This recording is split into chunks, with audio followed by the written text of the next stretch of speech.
Bueno, saludamos a todos nuestros hermanos y amigos que el día de hoy están a través de este programa, como es Torre Fuerte, es el nombre de Jehová. A él correrá el justo y Jehová lo oye. Hoy jueves, ya 20 de agosto del 2020, está con nosotros el pastor Salomón Tuyú en este programa una vez más. Y agradecemos a nuestro Dios Todopoderoso por tenerlo aquí con nosotros a través de este programa. Y desde ya le hacemos la cordial invitación a todos los hermanos y hermanas que son fieles oyentes de este programa. Y recuerda que estamos hoy con un tema muy especial sobre las glosas del arrebatamiento o el rapto. Hoy como tema sería: uno será tomado y otro dejado. Un tema muy bueno. ¿Quiénes serán tomados? ¿Quiénes serán dejados? Hoy lo sabremos. Y no te pierdas este programa del día de hoy. Un programa muy bueno, a la verdad. Un programa edificativo. Un programa educativo también. Y agradecemos a Dios por este programa, porque Dios es bueno. Dios es bueno y en todo tiempo, hermano. Invitamos a cada uno de ustedes a que puedan participar desde ya. Estamos compartiendo a todas las personas el día de hoy a través de su canal digital. Torre Fuerte es el nombre de Jehová. A él correrá el justo y Jehová lo oye. Así es. Recuerda que desde ya pueden ir comentándonos, compartiendo este enlace. Cuanto más personas el día de hoy vean este programa, va a ser de bendición. Y recuerda que estamos en tu programa Torre Fuerte. Vamos a saludar al pastor Salomón, que ya está con nosotros. Saludos, Pastor Gester. Salomón, muy buenas tardes, pastor. Buenas tardes, Gester. Saludos desde Cozumel, Quintana Roo, México. Para ti, para el programa Torre Fuerte de Barranca, Perú, y también para nuestros oyentes de todos los sitios donde nos estén sintonizando. Saludos desde Cozumel, mis hermanos. Pastor, ¿qué veremos el día de hoy? ¿Qué expectativas podemos tener el día de hoy a través de este tema? Bueno, pues el día de hoy ciertamente... algo que nos sorprenda.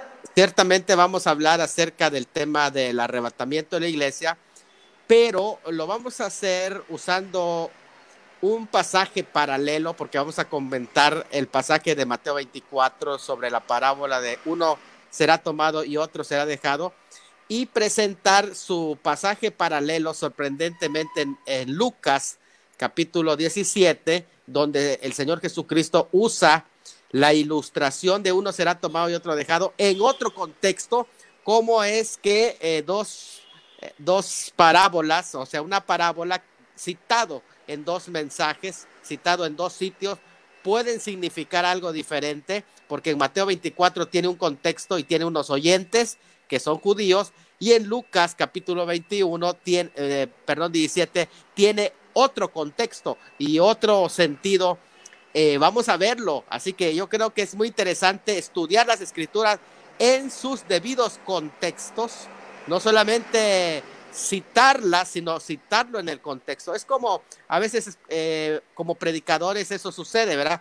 Usamos una ilustración dentro de un mensaje y lo aplicamos de un modo, y podemos usar esa misma ilustración en otro mensaje y lo aplicamos de otro modo. Así que esto no es algo extraño, pero sí es bueno conocerlo en los contextos, la ilustración de uno será tomado y otro dejado. ¿Qué significa en Mateo 24 y qué significa en Lucas 17? Entonces, pastor, siempre es necesario comprender cada texto, porque podemos confundir la idea de los autores, aunque todos tienen una sola visión, pero en diferentes contextos, ¿no? No sé si estoy equivocado o estoy bien, no lo sé. A ver, pastor, corrígenos, pastor Salomón. Sí es correcto. Hay que tomar en cuenta, por ejemplo, si Mateo 24 es el sermón del Olivete, el segundo sermón del Olivete, porque el primer sermón del Monte de los Olivos prácticamente lo da el Señor al inicio de su ministerio, y este es el segundo sermón. Sus oyentes son netamente judíos. Ahora, cuando Lucas escribe, ¿a quiénes le escribe? Tenemos nosotros que conocer quiénes son los oyentes de Lucas 17 y el contexto en el que se describe ese escenario que él dicta sobre el reino en el capítulo 17.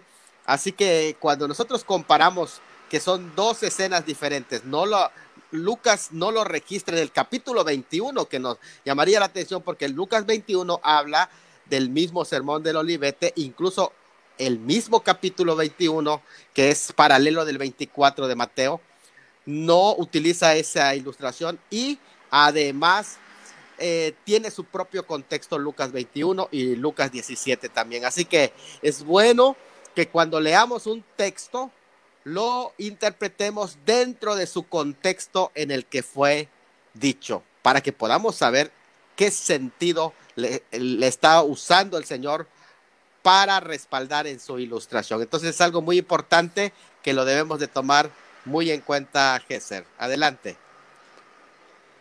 Pastor, también hay una inquietud mía, no sé si será inquietud o está bien o está mal, pero yo quiero decirle, ¿por qué la elección, no? ¿Por qué algunos serán tomados y otros dejados? ¿Por qué? ¿O cuáles son los requisitos para ser tomado, no? En aquel momento. Muy bien.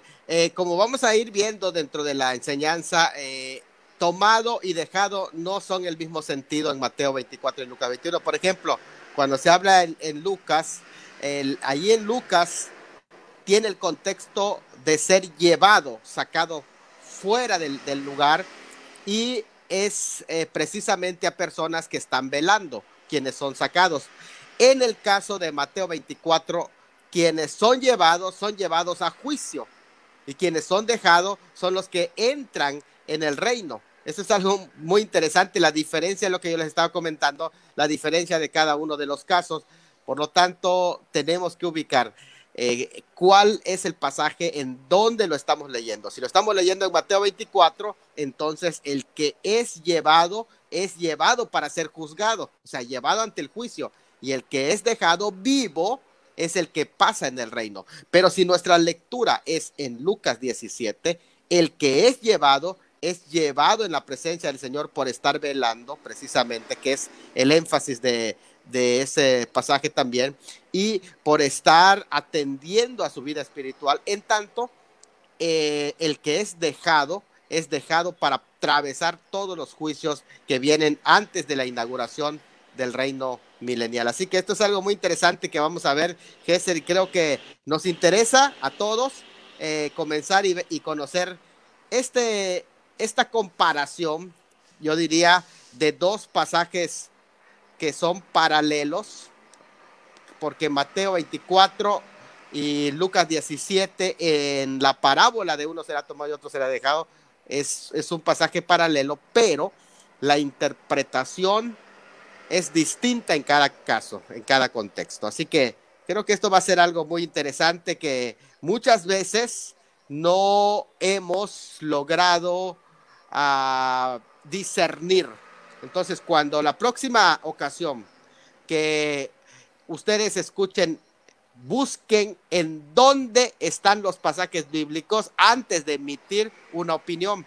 Porque si tú me preguntas, a ver, ¿qué significa la parábola de uno será tomado y otro dejado? Yo te voy a contestar, depende en qué contexto me lo estás diciendo. Si me lo estás diciendo en Mateo 24, significa esto. Si me lo estás diciendo en Lucas 17, significa esto. Así que esto es algo muy interesante y lo vamos a ver, entre otras cosas, en esta ocasión, Gesser. Adelante. Bueno, a todos los que nos están viendo, recuerden que estamos en tu programa Torre Fuertes, en nombre de Jehová, desde la hermosa ciudad de Barranca, desde el hermoso país de Perú, y a todos los que nos están uniendo, poco a poco se están uniendo los hermanos. Ya en unos segunditos nada más, pastor, estará dando ya la ponencia el pastor Salomón Tuyú, hablando sobre este tema muy importante, quiénes serán tomados y quiénes serán dejados. Vamos a ver en cuál de las listas debemos de estar, ¿no?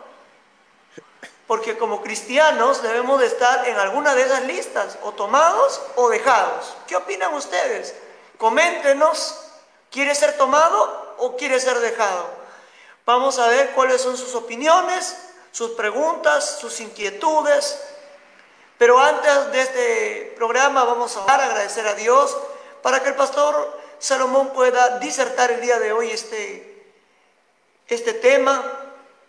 Y además también vamos a leer Mateo capítulo 24, versículo 40 al 42, y el Evangelio según San Lucas, capítulo 17 al 34 al 37.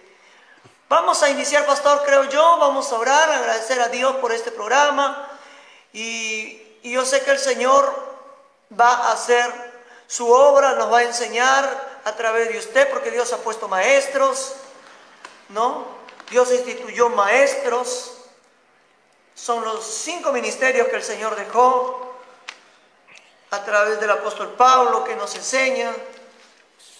Y vamos a orar para iniciar ya este programa. Y sin más preámbulo, les invito a cada uno de ustedes a cerrar sus ojitos, cierre sus ojitos y vamos a orar a Dios. Padre Celestial, te damos gracias por este programa. Toma control, Señor. Usa a tu siervo Salomón como nunca, Señor, lo hayas usado. Toca su vida, Señor, y que a todo lo que tu siervo traiga sea de bendición para nuestros hermanos aquí en Perú y en las diferentes partes del mundo, Señor. Amén y amén. Evangelio según Mateo, capítulo 24, versículo 40. Yo ya lo tengo listo. Si usted lo tiene listo, nos dice un amén, nos responden en los comentarios, nos dice amén si lo encontró. Mateo 24, versículo 40. Bendición para nuestros hermanos aquí en Perú y en las diferentes partes. Y vamos a leer Mateo 24, versículo 40, y dice el Señor en su palabra: entonces estarán 2 en el campo, el uno será tomado y el otro será dejado. Y seguimos: 2 mujeres estarán moliendo en un molino, la una será tomada y la otra será dejada. Velad pues, porque no sabéis a qué hora ha de venir vuestro Señor. Ahora abra juntamente conmigo el Evangelio según San Lucas, capítulo 17, el Evangelio según San Lucas, capítulo 17, versículo 34 al 37. Lucas 17, versículo 34 al 37. Y dice el Señor en su palabra: os digo que en aquella noche estarán 2 en una cama, el uno será tomado y el otro será dejado. 2 mujeres estarán moliendo juntas, la una será tomada y la otra dejada. 2 estarán en el campo, el uno será tomado y el otro dejado. Y respondiendo le dijeron: ¿dónde, Señor? Y él les dijo: donde estuviera el cuerpo, allí se juntarán también las águilas. Pastor Salomón, con usted el día de hoy esta ponencia en este programa Canal Digital Torre Fuerte es el nombre de Jehová, desde el hermoso país de Perú, y el pastor Salomón Tuyú desde Cozumel, desde la hermosa isla de Cozumel. Pastor Salomón. Amén. Bueno, pues saludos a todos nuestros amigos que nos están sintonizando. Pues ya vamos a entrar en este pasaje que es muy interesante. Ya se han leído los 2 pasajes porque son 2 contextos completamente diferentes, ¿verdad? Se han leído tanto Mateo 24 como el pasaje de Lucas capítulo 17, y me parece que es algo muy interesante poder entrar. De antemano quiero decirles que el día de ayer hablábamos acerca de los libros que tenemos, y en este fascículo que tengo en mi mano, que es el fascículo número 7, se llama Cambios Cósmicos en la Última Generación, lo escribí en el año 2013, precisamente un comentario de Lucas capítulo 21, es este pasaje, y hago las comparaciones entre Mateo 24 y Lucas 21. Se llama Cambios Cósmicos en la Última Generación. Hay unas de las páginas donde adentramos el contexto especial de Mateo 24, pero hablamos de Lucas. Como Lucas tiene un contexto totalmente diferente al que presenta Mateo, y esto es algo muy interesante porque cuando hacemos la comparación sinóptica, cuando digo sinóptica es que los libros de Mateo, Marcos y Lucas son conocidos como evangelios sinópticos y ellos son vistos en conjunto. Son tres perspectivas. Es como, se presenta así como cuando se ve un accidente y hay tres testigos. Aquí tenemos a Mateo, a Marcos y a Lucas, pero cada testigo está parado en un ángulo de donde sucedió el accidente. Un testigo va a narrar ese hecho y va a ver una parte del accidente. El otro testigo va a narrar el mismo hecho, pero va a ver otra parte del accidente, y hay un tercer testigo que también ve el accidente desde otro tercer ángulo distinto. De hecho, Juan no es considerado en los evangelios sinópticos porque él casi no repite las escenas, sino que él se concentra a narrar la deidad de Cristo en realidad. Pero si estudias los cuatro evangelios, en realidad vas a encontrar que cada uno de ellos tenía una óptica de contar la historia de la salvación. Esto es algo muy interesante porque esto significa que cuando estudiemos cada pasaje, vamos a escuchar los testigos que están narrando eso, están diciendo la verdad, pero la están diciendo desde un ángulo, parados viendo un lado de la verdad, pero vistos en conjunto, sinópticamente, por eso se llama evangelio sinóptico.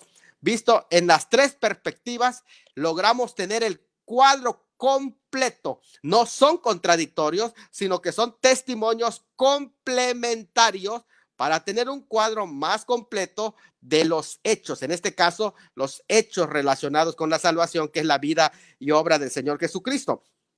Así que cuando encontramos las narraciones del Señor Jesucristo, también debemos estudiarlo sinópticamente en su contexto. Que es lo importante hacer en eso, es conocer la ubicación de cada escritor. Cada escritor tiene en realidad un lugar donde escribe, desde la fecha donde él escribe. Es importantísimo esto, súper importante hablar de la fecha donde escribe, porque de esa manera podemos ubicar qué evangelio se escribe. Por ejemplo, el evangelio que se escribe primero es de Marcos. Eso nos da una idea. ¿Por qué razón no se comienza narrando el nacimiento? Porque todavía no era tema de discusión dentro del contexto. No se discutió el nacimiento, pero ya cuando escribe Mateo dentro del contexto judío, entonces él va narrando ciertos elementos del nacimiento, pero cuando Lucas describe, él comienza a narrar desde el nacimiento. ¿Por qué razón? Porque ya habían ciertas preguntas. A ver, ya empezaban a preguntar, este Mesías que ustedes predican, ¿de cómo surgió? ¿De dónde vino? ¿Cuál es, ahora sí, cuál es su historia? Y entonces él empieza a narrar desde el nacimiento del Señor Jesucristo. Lucas, ¿se da cuenta? Mateo, lo que hace Mateo es que cita muchísimos pasajes. De hecho, tenemos que ver incluso el idioma, muchos pasajes del Antiguo Testamento, porque según se entiende y parece ser, según los eruditos, coinciden en que Mateo está escrito en arameo galilaico, que es el arameo que se hablaba en el tiempo del Señor Jesucristo, la parte de donde él procede, de esa población, y por eso se cree que fue escrito en arameo. Es un arameo galilaico. Es interesante porque él va citando muchísimos argumentos del Antiguo Testamento. Ahora, Lucas no. ¿Por qué Lucas no escribe tantas citas bíblicas referenciales del Antiguo Testamento? Porque no estaba interesado, como en el caso de Mateo, en probar la mesiandad del Señor Jesucristo con su derecho a ser rey, como lo hace Mateo. Pero Lucas tiene otra audiencia. La audiencia de Lucas no son judíos, sino que allí ya está escribiendo en otro contexto de griegos.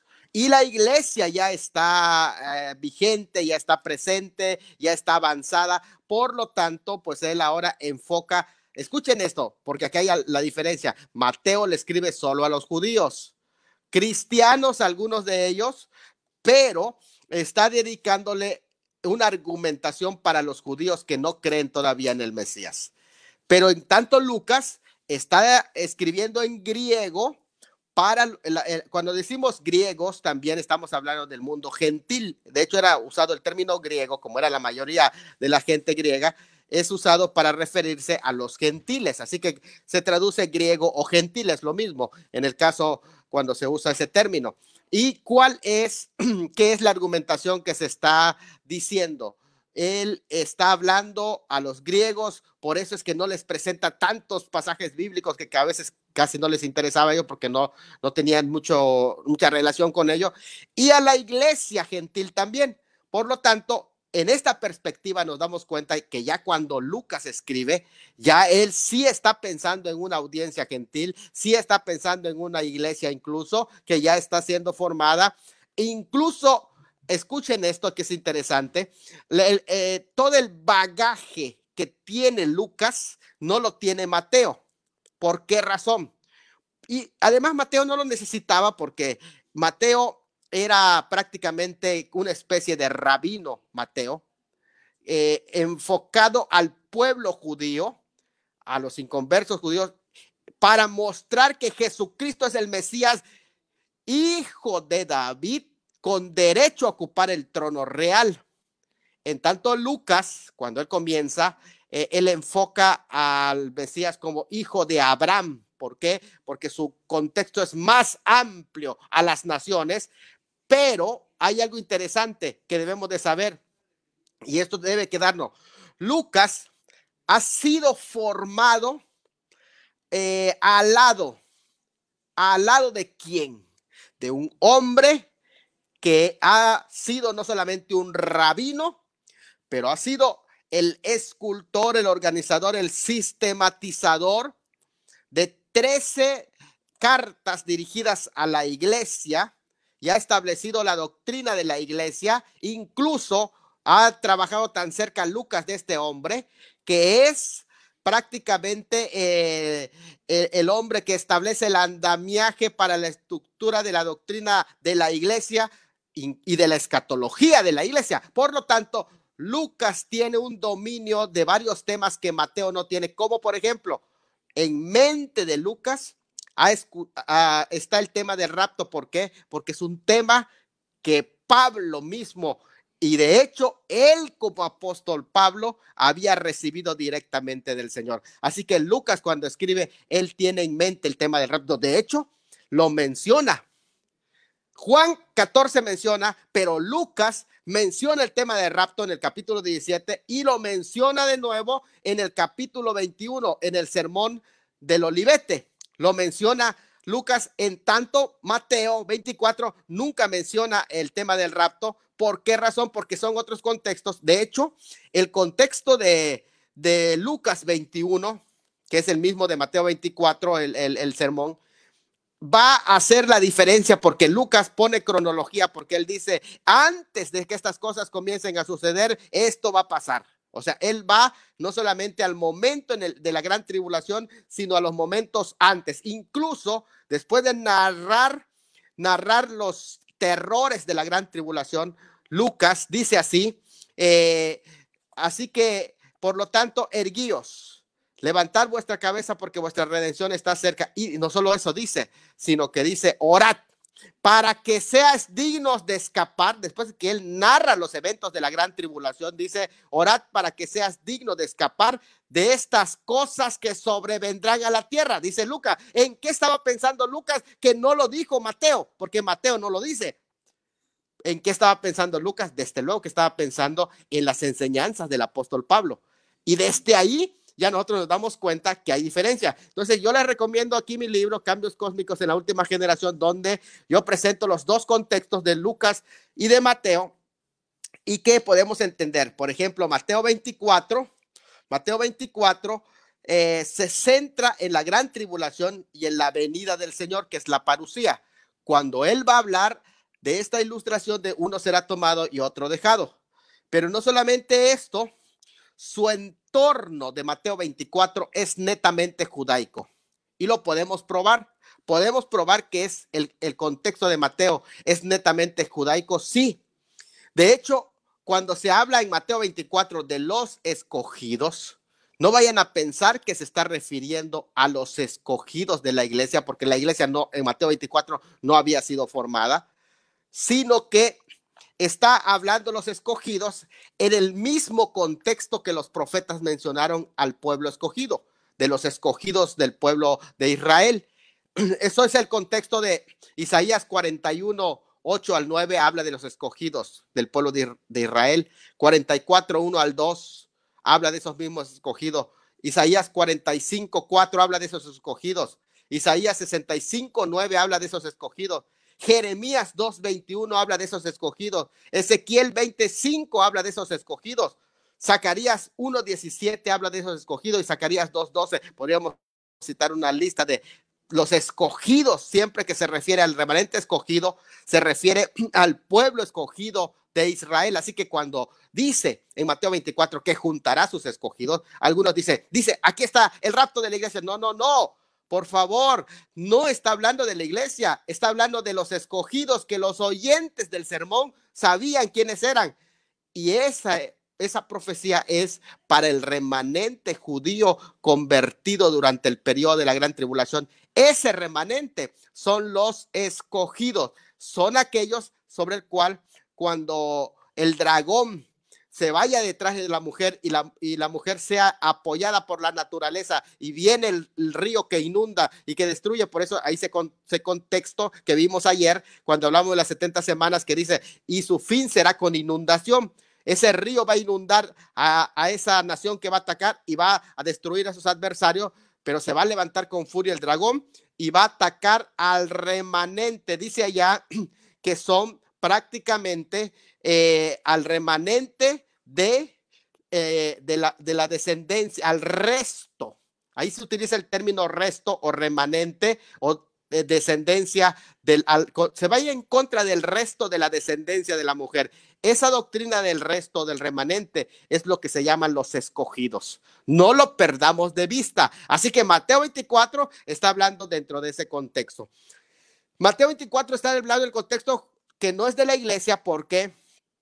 Porque es descrita aquí prácticamente en términos de, por ejemplo, se usa el término del templo, se habla de un templo y no se refiere a la iglesia. Se habla también de un día de reposo. Mirad que vuestra oída no sean sábado. Y aquellos a los que se le dio el sábado es precisamente el pueblo de Israel. Se habla también que no sean inviernos en día de reposo. Y también se dice Judea. Los que estén en Judea, huyan a los montes. Se habla específicamente, o sea, por favor, seamos claros cuando leamos la Biblia. Observemos esos detalles. Además, se habla de falsos profetas. Si fuera el contexto de la iglesia, se diría falsos maestros, pero se dice falsos profetas. Por lo tanto, nos damos cuenta cómo vamos armando este contexto y nos damos cuenta claramente que Mateo 24 es un contexto judío. Así que cuando vemos aquí la iglesia no es mencionada en el Oliviete, no es mencionado en estas profecías, no es mencionada en las parábolas de Mateo 24 aludidas, excepto aplicaciones. Y esto es importante porque las aplicaciones son universales. Vamos, por ejemplo, si las 6 parábolas que menciona Mateo 24 y 25, hay un principio que los rige. ¿Cuál es el principio? De velar. Ese es el principio. Las 6 parábolas hablan de velar. Ahora, el principio de velar se aplica a la iglesia, se aplica a Israel, se aplica al pueblo de Dios en esta generación, en la anterior, y siempre hay que estar velando. Ese es un principio. Pero la interpretación de la parábola es exclusiva. Hay que hacer esta diferencia entre lo que es interpretación y lo que es aplicación. Por ejemplo, alguien dice, entonces, pastor, ¿para qué agarro mi Biblia en Mateo 24 si no dice nada para mí? Claro que sí, dice para ti. Devocionalmente, la lectura devocional de la Biblia tiene un significado para mí. Yo puedo leer Mateo 24 y las parábolas también, y los principios también los puedo aplicar devocionalmente para mí. Pero ya cuando hago un trabajo serio, un trabajo de interpretación, de estudio, porque hay diferencias en las lecturas de la Biblia, aprendamos que la lectura devocional de la Biblia es muy importante, pero no es la única. También está el estudio teológico de la Biblia. Entonces hay que hacer esa diferencia entre la lectura devocional y la lectura doctrinal de la Biblia. Entonces, cuando tú ya vas a hacer un estudio, entonces dices, a ver, voy a sentarme, ¿para quién fue escrito esto? ¿Para quiénes? Entonces, ¿qué es lo que significa? En tanto, la forma del estudio devocional es, ¿qué significa esta palabra para mí? ¿Cómo lo aplico a mi vida? Ese es el estudio devocional. Todo creyente debe hacer un estudio devocional de la Biblia, pero también tiene que tomar tiempo para hacer un estudio bíblico, serio, hermenéutico de la palabra de Dios. Ya, entonces, hay que hacer esta diferencia. Dicho esto, una cosa es interpretar y otra cosa es aplicar. Cuando tú te aplicas la Biblia, todo el consejo de Dios, toda la escritura es inspirada por Dios y se aplica a mi vida. Pero la interpretación es particular en el mismo contexto del pasaje. A ver, el cumplimiento profético, ¿para qué generaciones? ¿Para quién? ¿A quiénes está hablando? Entonces, cuando te das cuenta que Mateo 24 está hablando de la última semana de Daniel, la semana 70, la semana de la gran tribulación, en el contexto que va a aparecer el anticristo, los ayes mesiánicos cuando se van a derramar, que son antes del establecimiento del reino mesiánico, entonces te das cuenta que Mateo 24 prácticamente va a tener un cumplimiento futuro escatológico y es el mismo de Apocalipsis capítulo 6 al 19. Entonces, dicho esto, vamos al contexto de Lucas 17. Lucas, y todavía no he entrado a agarrar las parábolas, pero si, por ejemplo, tocamos las parábolas, nos vamos a sorprender de muchas cosas. Yo decía, diferencia entre aplicación e interpretación, porque, por ejemplo, tú lees las parábolas, lees Mateo 25, y luego hay una parábola que dice la parábola de las 10 vírgenes. Seguramente usted ha escuchado la aplicación devocional de esa parábola. Las 10 vírgenes, 5 prudentes, 5 insensatas, y todas las características que van allá. Devocionalmente es correcto.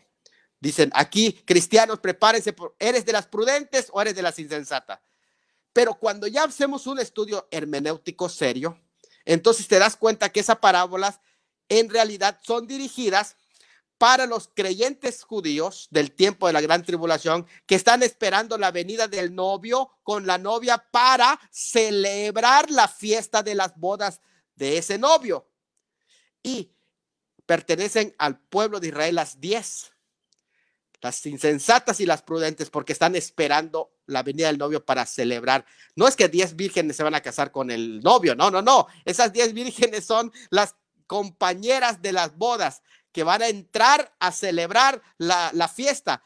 Entonces, incluso cuando tú lees la Peshita, esta parábola dice que estas vírgenes, estas jovencitas, estas muchachas, doncellas, están esperando al novio con la novia.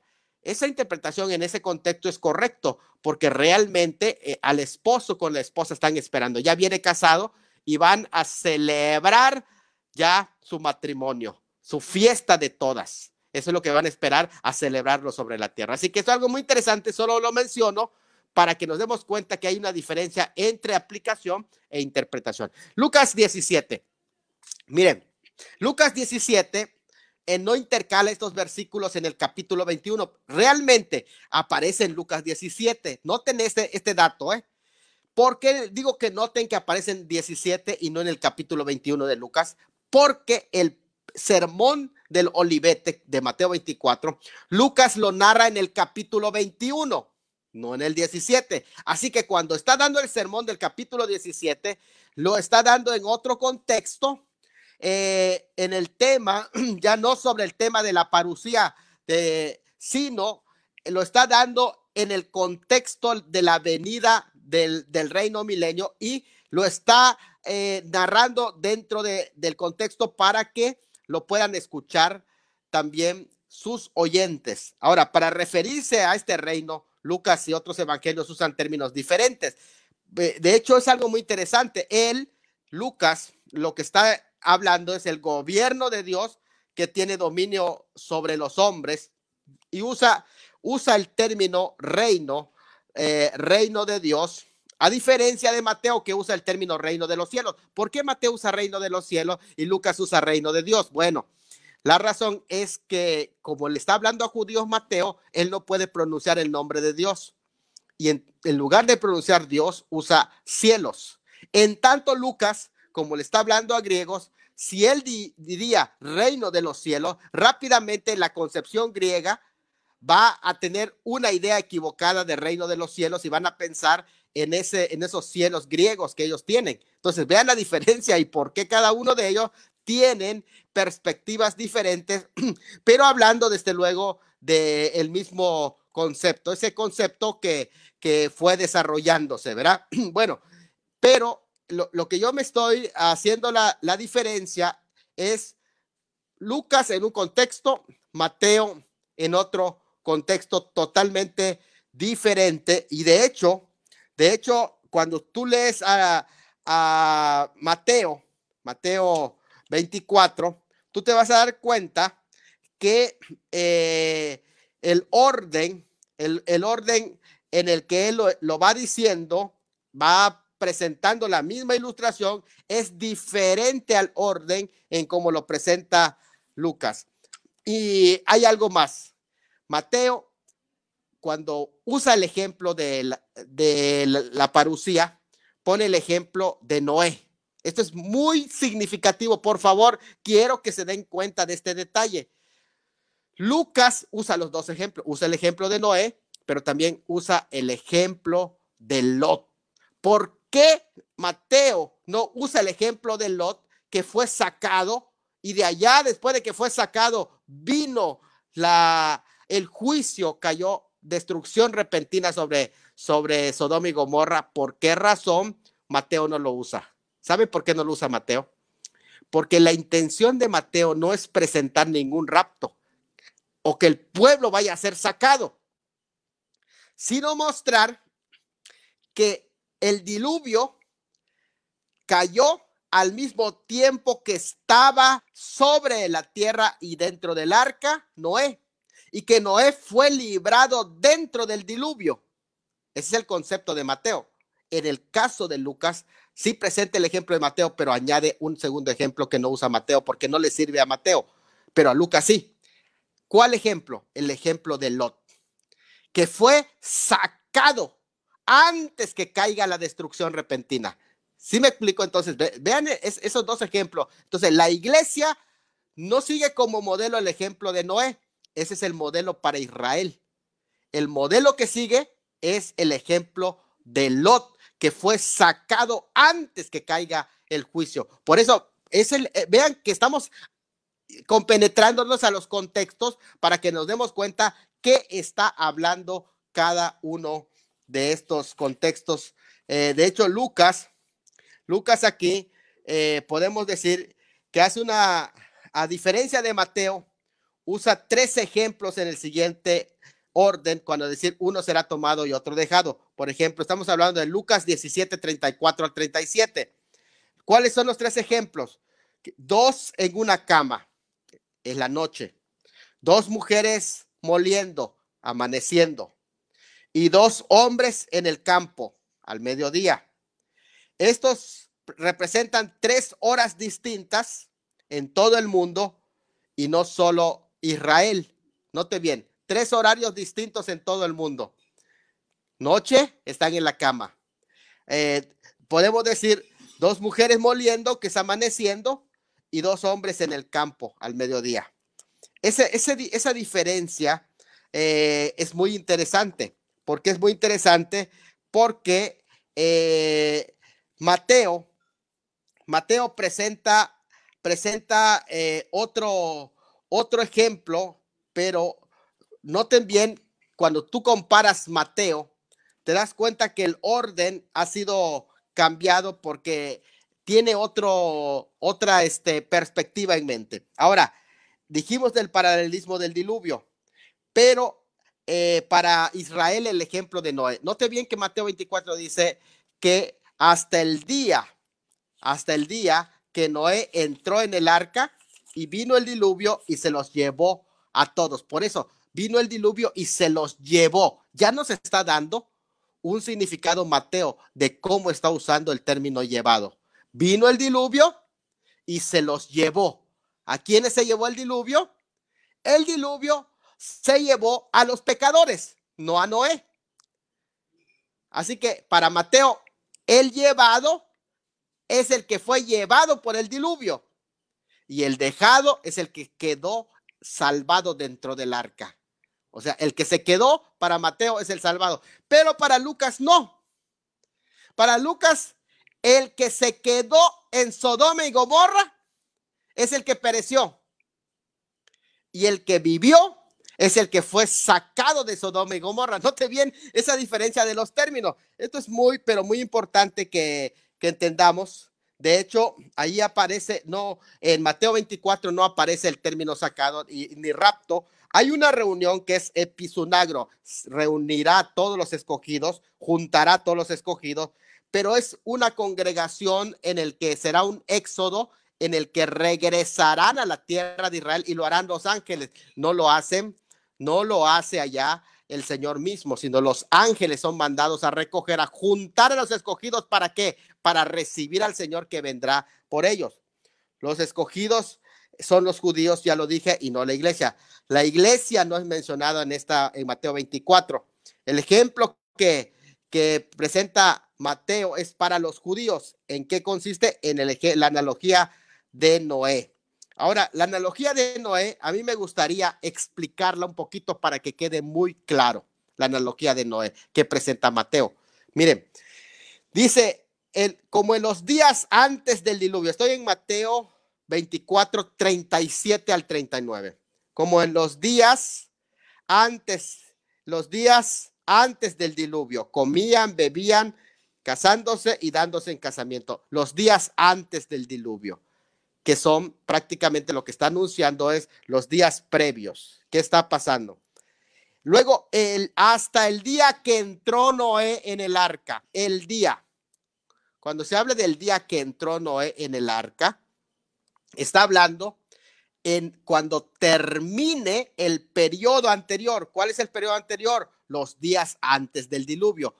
La palabra diluvio es muy interesante. La palabra diluvio que ahí aparece en el griego es cataclismos, y la palabra cataclismo está haciendo referencia a ese momento. O sea, el diluvio en realidad es el cataclismo que va a venir sobre la tierra.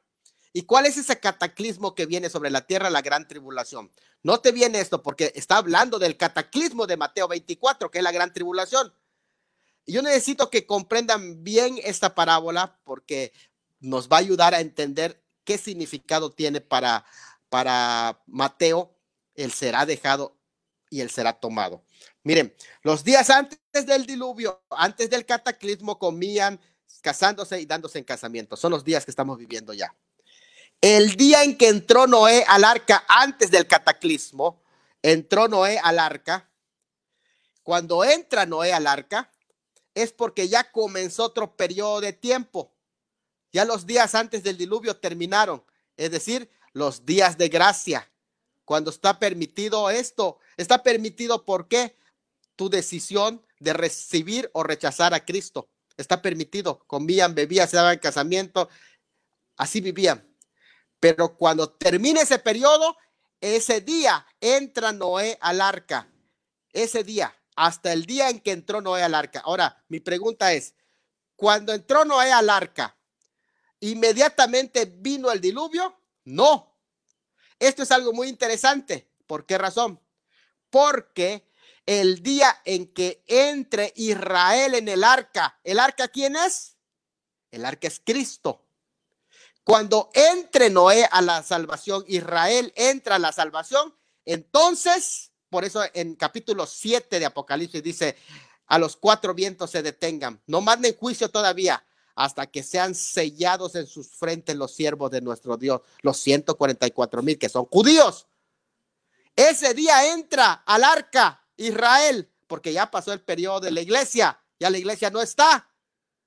Y ese día que entra Noé en el arca, que es entonces el día que entró Noé en el arca, ese mismo día es la salvación de Israel. El día que entró Noé al arca, ahora el día que es la salvación para los judíos, hasta que vino el diluvio y los llevó a todos. ¿Cuántos días hizo en el arca? 7 días. ¿No les parece tan obvio que es el periodo? 7 días hizo dentro del arca antes que caiga el diluvio y se los llevó a todos a juicio. Entonces es interesante que hay 7 días que está Noé en el arca. Esto es súper interesante, el juicio, el cataclismo que van a vivir con la parucía del Señor Jesucristo. Ahora, vamos a ver, sin embargo, cuando él habla, Lucas, a diferencia, cuando presenta el ejemplo de Lot para la iglesia, la diferencia está muy clara. ¿Por qué? Porque vino, fíjate, note bien esto, vino los ángeles a advertir, a buscar, los asieron, los agarraron a la fuerza. Es interesante esa palabra, los agarraron a la fuerza y los llevaron fuera, los sacaron fuera. Esa palabra es muy interesante porque hay una fuerza en la palabra y precisamente concuerda con la palabra harpazo que hemos estado hablando. A la fuerza los agarraron, casi los sacaron, y detrás de ellos, una vez que estuvieron en Zoar, en lugar seguro, una vez que estuvieron allá, entonces, ¿qué sucedió? Ya una vez que estaban fuera, entonces cayó el juicio repentino sobre Sodoma y sobre Gomorra, el mundo que quedó atrás. ¿Se da cuenta? El contexto es totalmente diferente. Uno, ¿qué pasó con Noé? Fue salvo durante el diluvio. ¿Qué pasó con Lot? Fue salvo de la destrucción. Una cosa es ser salvo en y otra cosa es ser salvo de. Otro ejemplo que podemos usar muy claramente para la iglesia es el ejemplo de Enoc, porque Enoc fue llevado al cielo antes del diluvio. Y eso se usa también en el libro de Hebreos. Pero Noé fue salvado dentro del diluvio. ¿Qué es lo que quiero decir? Que el ejemplo de Noé es para Israel. Israel salvo dentro de la gran tribulación. En tanto, el ejemplo de Lot y de Enoc es el ejemplo para la iglesia. Y ese ejemplo, el de Lot, lo presenta Lucas. Así que, si vas a Mateo 24, 29, y nos damos cuenta que ahí lo que presenta él es la venida del Señor Jesucristo, es muy interesante entender que el término tomado, ahí él lo usa para juicio y dejado lo usa para vivir en gozo. El paralelismo, vino el diluvio y los llevó, del versículo 39, así exige que interpretemos en Mateo 24. O sea que el paralelismo del diluvio, que muestra ya no es una época centrada en construcción y desarrollo de la sociedad, no en la preparación personal, prácticamente es la condición que impera antes de la venida del Señor. Y sin embargo, podemos ver también que el término llevado y dejado, aún en el Antiguo Testamento, enfocado a Israel, se refiere a un remanente que queda atrás después de la calamidad. Por ejemplo, vienen las preguntas: ¿quiénes fueron llevados y quiénes dejados en el diluvio? Los que fueron llevados por el agua son los pecadores. ¿Quiénes fueron llevados por el Mar Rojo y quiénes quedaron? Bueno, los que fueron llevados por el Mar Rojo fueron los egipcios y los que quedaron fueron el pueblo de Israel. ¿Quiénes quedaron tras la destrucción de Jai y quiénes no quedaron? Bueno, pues ahí nos damos cuenta que los que quedaron son los que murieron y los que no quedaron son los que sobrevivieron. ¿Quiénes quedan en su segunda venida en Isaías 24:6? Según Isaías 24:6, ¿quiénes son los que quedan? Son los justos que sobreviven al periodo de la gran tribulación. ¿Cuál es el contexto de Mateo 24 para esta parábola? Es la gran tribulación. Por eso, el que es llevado para juicio es el que perece, y el que es dejado es el que entra en el milenio, porque el contexto es la gran tribulación. Ahora, en Lucas 17, el contexto es diferente, porque el contexto ya no es para el pueblo de Israel, sino que la analogía que allí se está presentando es totalmente otro contexto. Así que, ¿cuál es el contexto que presenta Lucas? Lucas está presentando un contexto diferente porque está hablándole, ya esa parábola en Lucas está hablando del contexto para la iglesia, del contexto para los gentiles. Y esto es algo muy importante porque los discípulos preguntan cuando dice que será llevado, y ellos preguntan, ¿dónde, Señor?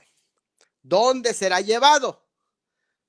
Es interesante en Lucas, ¿dónde, Señor? ¿Dónde será llevado? Y él dice, donde esté el cuerpo muerto, ahí se juntarán las águilas. Incluso esta expresión en Mateo 24 tiene también otro contexto.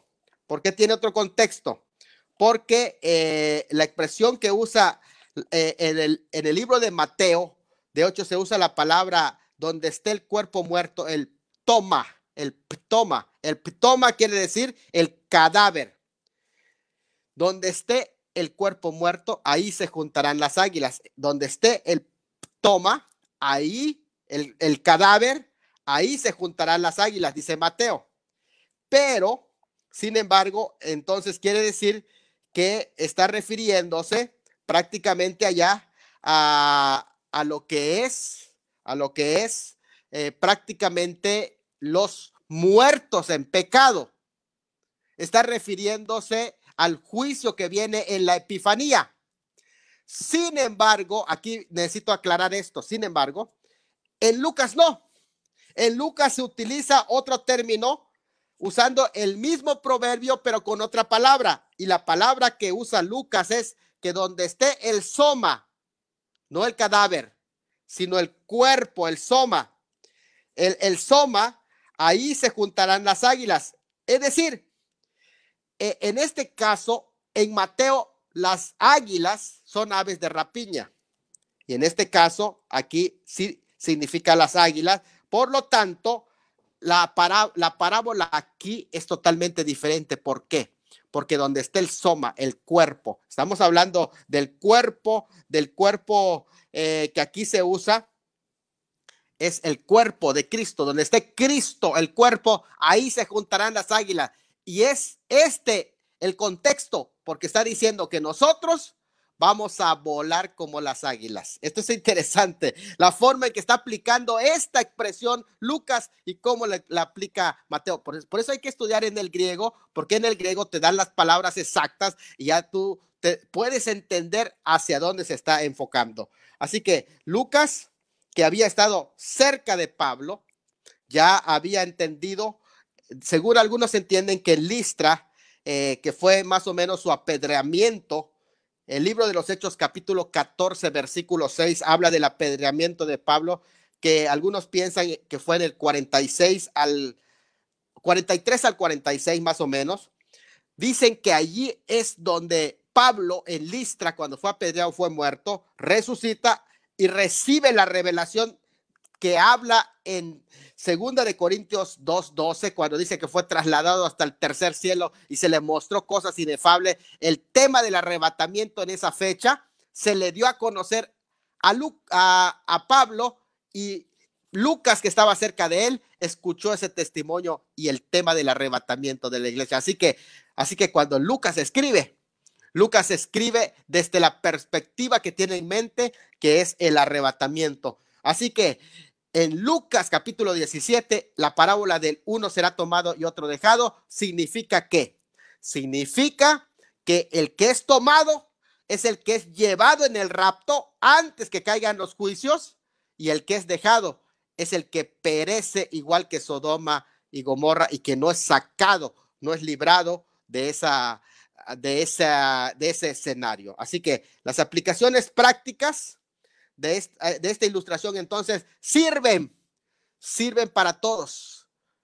Los de Mateo les sirve a los judíos muchísimo, y el de Lucas les sirve también a la iglesia. Es interesante, por eso el término tomado que usa Lucas, paralambano.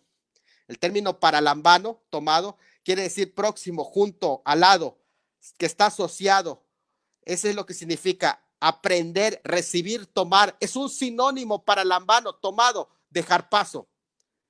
Es un sinónimo paralambano, tomar, es un sinónimo dejar paso. Dejado es afiemi, enviar, salir, quedar, abandonar, despedir. Fíjate, eso es lo que significa en el término afemi, dejado, es abandonado. ¿Por qué? Porque ellos mismos no siguieron las pautas de estar velando. El término tomado para lambano, Mateo también lo ha usado en 1:20 y 1:24 para hablar, en Mateo 1:20 y 1:24, la Biblia usa el término para lambano para hablar de tomar a una esposa. Y llama la atención porque dice que José tomó a María o no la tomó por esposa. Interesante eso, ¿eh? El término paralambano también quiere decir de tomar a la esposa. Así que cuando Lucas hace referencia también a paralambano, lo que se refiere en Juan 14:3 al arrebatamiento que se usa para el empezomai, que dice, vendré otra vez y os tomaré a mí mismo, es el término que se usa para tomar a la esposa en Juan 14:3. Es una forma prolongada del mismo verbo para hablar de tomar a la esposa. Así que cuando dice en Lucas, a diferencia de Mateo, pero en Lucas cuando usa el término aquí para lambano, es que viene a tomar a su esposa. Viene a tomar a su esposa. Así que, de hecho, el versículo de Juan 14:3 puede traducirse: yo les tomaré juntamente para mi propio hogar.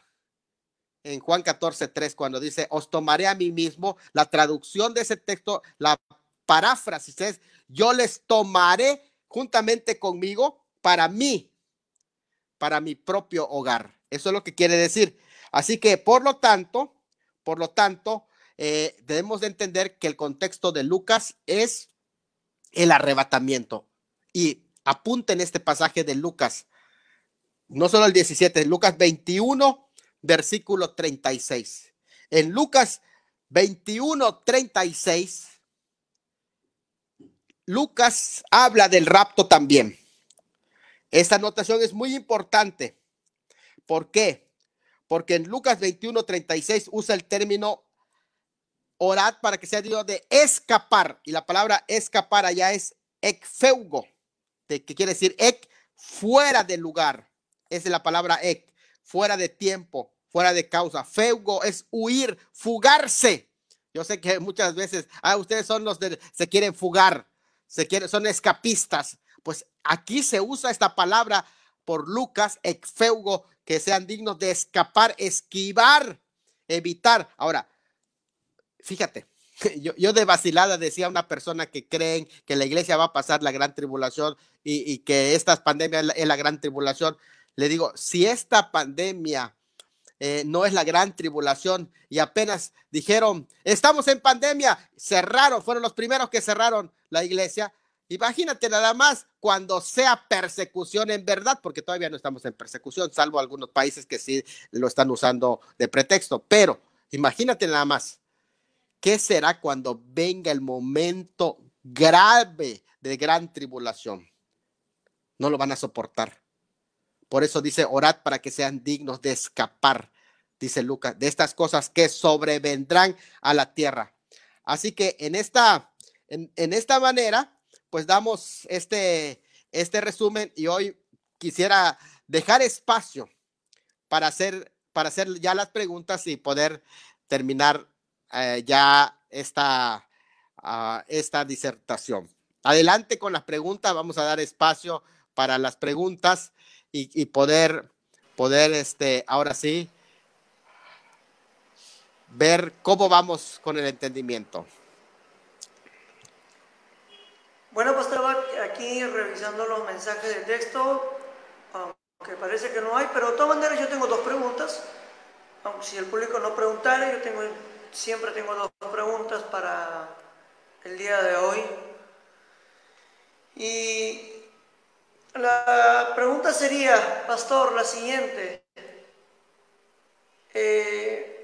¿Cuáles son, los requisitos para ser tomado? Si hay algún requisito, ¿no? Muy bien. Muy bien. Aquí el punto es muy interesante y me gustaría ya ver la ilustración que ahí se menciona cuando se dice uno será tomado y otro será dejado, dos estarán en el campo, dos moliendo, uno será tomado y otro dejado. Miren, aquí lo que está diciendo es los preparados, está hablando de dos grupos. ¿Cuáles son los grupos que presenta? Los que están preparados y los que no están preparados. Pueden estar unidos por relaciones cercanas. Por ejemplo, dos en la cama, tú te imaginas que es un matrimonio. Puede ser que sean cercanos, pero tan cercanos, sin embargo diferentes. Porque si uno de ese matrimonio está sirviendo a Dios, es el que va a ser llevado y sacado fuera del escenario. Y el otro que no está preparado se queda en la cama. Es interesante. Puede ser que sea compañero de trabajo, porque dice dos estarán moliendo. Ahí están para... de hecho, interesante el término molino que se usaba con dos personas, entre dos, es un molino de piedra y entre dos personas. O sea, son compañeros de trabajo, trabajan tan cerca, son equipo. Pero en esto de lo espiritual, no es que seas equipo. Tú tienes que prepararte, porque si no te quedas, no te vas con el Señor. O dice allá también en relaciones ordinarias de la vida, como lo son, dos estarán trabajando en el campo y están aparentemente todos igual, pero no son igual, porque uno se arrepintió de sus pecados, ha confesado a Cristo como su Salvador, está listo, está preparado para que cuando suene la trompeta se va directamente con el Señor. Serán separados cuando llegue el momento de la separación, que es el momento cuando el Señor prorrumpa en un mundo que se encuentra completamente descuidado, que no está prestando atención a su vida espiritual. Así que dentro de ese contexto tenemos que entender que lo más importante es la preparación. La preparación. Y la forma de estar preparado es tener a Cristo como tu Salvador, convertirte en el cuerpo de Cristo, la novia, porque Él viene a buscar a su novia y llevársela a la casa del Padre. Adelante, Jesús. Hemos escuchado claramente que debemos estar día a día preparándonos para el gran retorno eminente de nuestro Señor. Sabemos que el día ni la hora, pastor, no lo sabemos. No podemos caer en el juego de las sectas de decir el día o la fecha exacta. Pero lo que sí sabemos es que el cristiano no debe mirar mucho la hora, ¿no? Debe estar atento a estar siempre preparado para aquel gran día, ¿no? Porque como sabemos que el día ni la hora no lo sabemos, pero sí sabemos que Cristo va a venir. Pero como iglesia nos hemos olvidado, creo, esta promesa, pastor. Sí, de hecho es interesante que mencionas eso del día y la hora, porque creo que es bueno reflexionar de que el Señor puede volver en cualquier momento y hacer análisis sobre muchos pasajes de la Biblia. Es bueno, a mi juicio, sin caer en dogmatismos, es bueno reflexionar. Oye, ¿y si el Señor viene en este evento? ¿Y si el Señor? ¿Por qué? Porque cuando tú tienes esa actitud es que estás preparado. Pero cuando eres descuidado y no te interesa que el Señor viene y que lo que menos quieres es que el Señor venga, no haces reflexión sobre esto. Yo creo que es bueno reflexionar sobre el tema de cuándo viene el Señor, porque eso nos hace estar alerta.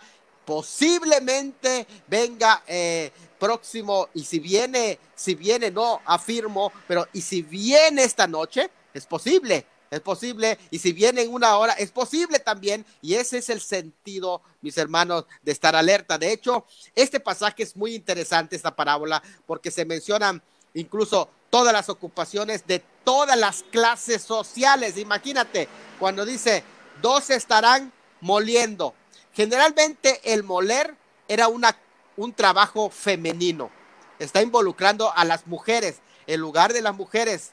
Y luego dice 2 en el campo, que es una ocupación masculina. 2 estarán durmiendo. Generalmente ahí lo ubican a los de la clase alta, que tienen tiempo para acostarse en cama.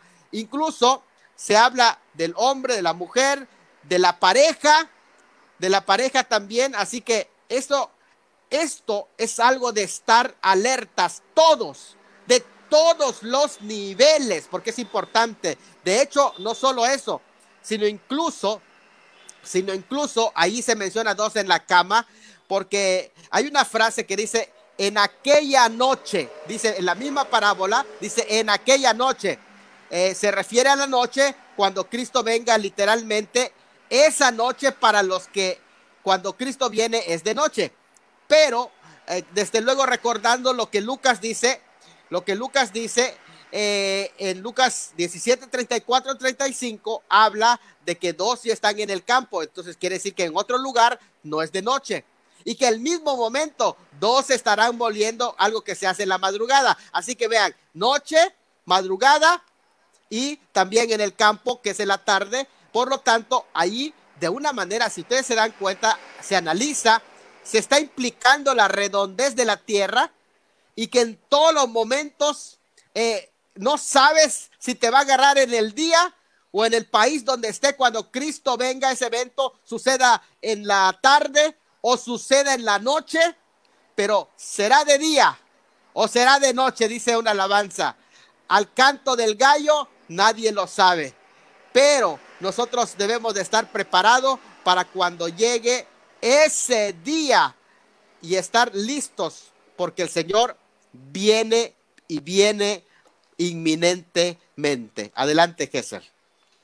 Pastor Salomón, yo creo que este tiempo que nos tocó vivir de pandemia del COVID-19 es una oportunidad más para que volvamos a regresar a los pies del Señor, ¿no? Como las 10 vírgenes.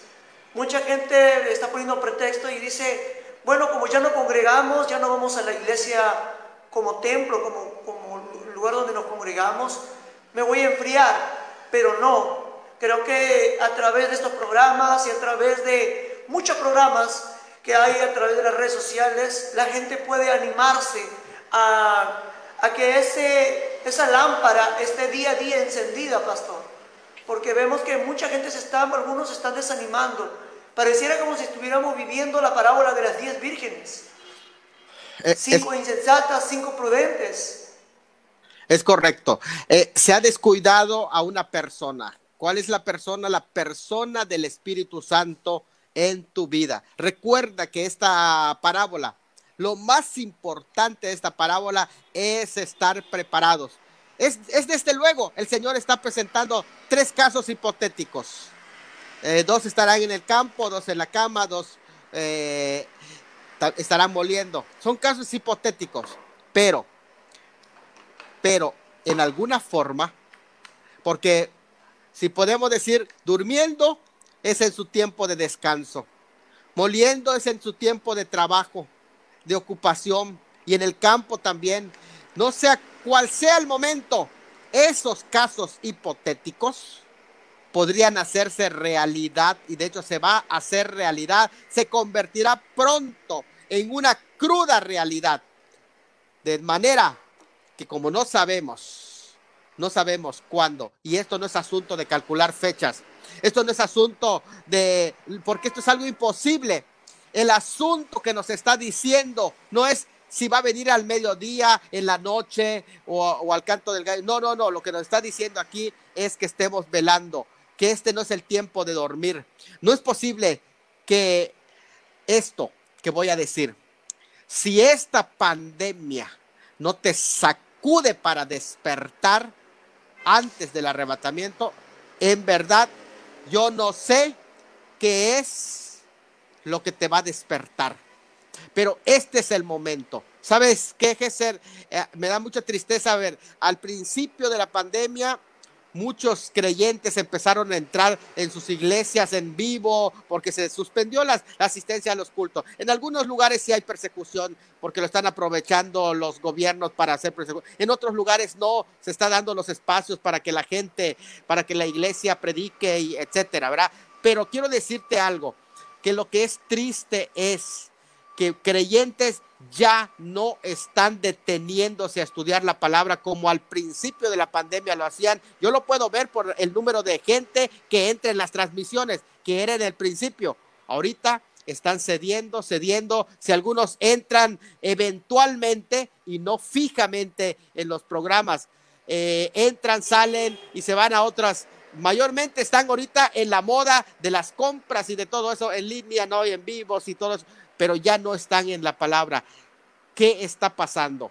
No están valorando la vida espiritual, incluso el trabajo que están haciendo los pastores. Yo quiero decirles algo, a todos los que nos están escuchando, miembros de la iglesia, tu pastor no es un profesional en redes sociales, pero sabes una cosa, lo está haciendo ahora. Está viendo cómo se capacita, se está actualizando para llevarte la palabra. No es justo que tú no le pongas gana y empeño y que entres a los cultos. No es justo. Ponle todo el empeño, porque si no va a suceder estas comparaciones hipotéticas de uno será tomado y otro será dejado. Se puede convertir una realidad en tu vida y tú puedes ser el que sea dejado, pero que a través de esta enseñanza agarres seriedad, te prepares y seas de los que serán tomados para llevar y seas llevados como las águilas, volar un día como las águilas. Adelante, Gesser. 107 de la noche con 25 minutos, animar a todos los hermanos y hermanas. Cada uno de ustedes estén listos, preparados para lo que pueda venir. No sabemos el día ni la hora, pero lo que sí sabemos es que el Señor pronto vendrá y sonará la trompeta y la iglesia se irá de esta tierra. En cualquier momento, en un abrir y cerrar de ojos, en una milésima de segundo, puede ocurrir el zarpazo. Pero lo que sí podemos decir a los hermanos, preparémonos, preocupémonos si algo está pasando en nuestra vida espiritual. Si de repente hemos dejado de orar, si hemos dejado de estudiar la palabra de Dios. Todo lo que se está haciendo es para bendecir a los hermanos. Hermano, esto no es con ningún cobro alguno. No se cobra para que usted pueda entrar a través de esta transmisión. No, mi hermano, es completamente gratis. Estos videos están aquí en este Facebook, está también en el Facebook del Pastor Salomón. Usted lo puede descargar, volverlo a ver, repetir 2, 3 veces la prédica, la enseñanza, como usted lo quiere llamar. Lo único que le decimos, hermano, medite, comprenda que el tiempo que nos tocó vivir es un tiempo difícil, duro. Como dijo el apóstol Pablo, que estamos viviendo días difíciles y hay que ser prudentes, como las vírgenes, ¿no? Como el ejemplo que se ha hablado. Y si quiere usted ser tomado y salir del zarpazo, busque de Dios. Es lo único que le puedo decir. Pastor Salomón, palabras de agradecimiento para usted y también ante todo a nuestro Dios, palabras de agradecimiento por la palabra dada el día de hoy, porque Dios sabe la necesidad que hoy tenemos de hablar del tema de zarpazo. Se olvidó, pero se está retomando a través de estas redes sociales hablar sobre zarpazo. Por primera vez, hermano, el tema zarpazo tocado aquí en el Perú. Nunca se habló durante varios años que yo he visto en redes sociales. No se ha hablado, pastor. Por primera vez se ha hablado este tema y agradecemos a su persona y por Dios levantar maestros en este tiempo. Pastor, ¿cuáles serían las recomendaciones para la iglesia en este tiempo que nos ha tocado vivir. Y luego Muy usted bien. estará orando para dar por culminado este programa.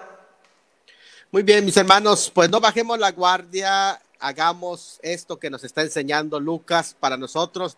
La enseñanza, dijimos, está en el libro de Lucas capítulo 17. Preparémonos, porque en cualquier momento el Señor viene por su iglesia. Entre tanto, no durmamos, sino velemos. Esto significa que podamos estar activos en la obra del Señor, predicando la palabra, que nada nos detenga para continuar llevando el mensaje. Oren mucho por sus pastores, pídanle al Señor para que pueda darle la fuerza para continuar hacia adelante, porque todo este proceso no solamente entra en desánimo en usted, sino también muchas de las ocasiones sus pastores que no están acostumbrados a hacer esto, a hablar en un teléfono, que no están viendo a la gente. Generalmente en la homilética se les enseñó, cuando tú prediques, mírele a los ojos de la gente para ver sus reacciones y puedas vivir, pero ellos ya no te pueden ver directamente. Por favor, mi invitación es, no solamente oren, hagan presencia, apoyen, demuéstrenle allá, demuéstrenle. Yo veo muchos muros de gente que se dicen cristianos, pero que no comparten los programas de su iglesia. Por favor, compartan programas de su iglesia. Hay gente que se dice cristiano, pero no comparten. Es más, hasta vergüenza ver que son cristianos, porque comparten páginas que tienen un insulto, comparten páginas que tienen, a veces la oración o la imagen está bien, pero páginas que no tienen por qué ellos compartir nada de eso, pero de su iglesia y de Dios no están compartiendo nada. Incluso yo los veo, porque hay mucha gente que entra en mis páginas, viene solamente a comentar, aparentemente son cristianos, pero entro y no tienen ninguna publicación de su iglesia, y uno no sabe si se congregan. Creo que son gente que solamente de redes sociales y que piensan que de esa manera van a servir a Dios. No es así, mis hermanos. Vamos a tomar en serio nuestro papel y vamos nosotros a sumar y no a restar. Yo digo que si no puedes colaborar para que se construya el arca, tampoco cooperes con el diluvio. Esto es algo muy importante. Impulsa a tus pastores. Impulsa a tus pastores, no le eches más agua de lo que ellos ya están viviendo la presión en este momento. Vamos a orar por ello. No nos convirtamos en perseguidores. La iglesia del Señor nunca ha sido perseguidora, siempre ha sido perseguida. Y esto no se te olvide, mi hermano. No hagas lo mismo en redes sociales. No te conviertas en perseguidor, sino tú, como oveja, no te conviertas en lobo. Dios te bendiga, y déjame hacer una oración final por ti y por tu vida. Padre, en esta hora, en el nombre de Jesús, pido a favor de este pueblo que está escuchando, que no solamente, Señor, sea un pueblo que escucha y sea olvidadizo, sino que retenga y ponga en práctica estas palabras que el día de hoy, Señor, hemos compartido, y que esta palabra llegue a sus vidas, a su familia y a sus corazones, y pueda haber el cambio dentro de sus vidas. En el nombre de Jesús, esa es mi oración a favor de ellos. No solamente conocimientos, sino lo lleven en la práctica. En el nombre de Jesús, amén. Gracias, Gesser, que Dios me los bendiga a todos. De esta manera damos por culminado esta transmisión, pero no te olvides, mañana tenemos otro tema. Atento a las redes sociales. Por ahora no podemos congregar, pero si usted tiene esa oportunidad de congregar a través del Zoom, a través del Meet y muchos aplicativos que hoy en día hay, congréguese. El tiempo se agota. Llena tu lámpara de aceite. Vamos, mi hermano, anímate. Mañana estamos aquí nuevamente con su programa Torre Fuerte. Y de esta manera damos por culminado y decimos adiós hasta el día de mañana. Que Dios me lo bendiga. La paz del Señor.